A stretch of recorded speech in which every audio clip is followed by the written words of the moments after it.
ನಮಸ್ಕಾರ. ನಾನು ನಿಮ್ಮ ಲಕ್ಷ್ಮೀ ಹೆಬ್ಬಾಳ್ಕರ್ ಮಾತಾಡ್ತೀನಿ. ಇವತ್ತಿಗೆ ಕರ್ನಾಟಕ ರಾಜ್ಯ ಸರ್ಕಾರದ ಮಹತ್ವಾಕಾಂಕ್ಷೆಯ ಯೋಜನೆಯಾದಂತ ಗೃಹಲಕ್ಷ್ಮಿಯನ್ನ ಜಾರಿಗೆ ತಂದು 1 ವರ್ಷ ಆಯಿತು.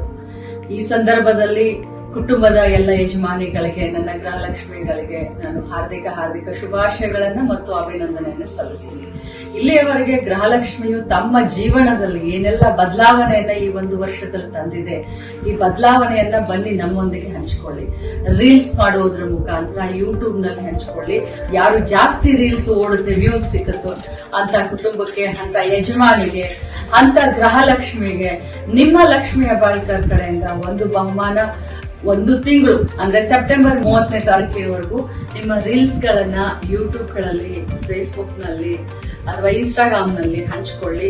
ಜಾಸ್ತಿ ವ್ಯೂ ಸಿಕ್ಕಂತ ರೀಲ್ಸ್ ಮಾಡದಂತವ್ರಿಗೆ ನನ್ನ ಕಡೆಯಿಂದ ವೈಯಕ್ತಿಕವಾಗಿ ಒಂದು ಬಹುಮಾನವನ್ನ ಕೊಡ್ತೀನಿ.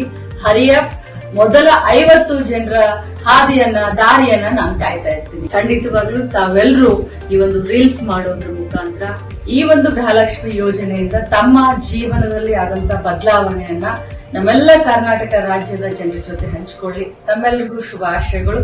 ನಮಸ್ಕಾರ. ಎಲ್ಲರಿಗೂ ಒಳ್ಳೆಯದಾಗಲಿ.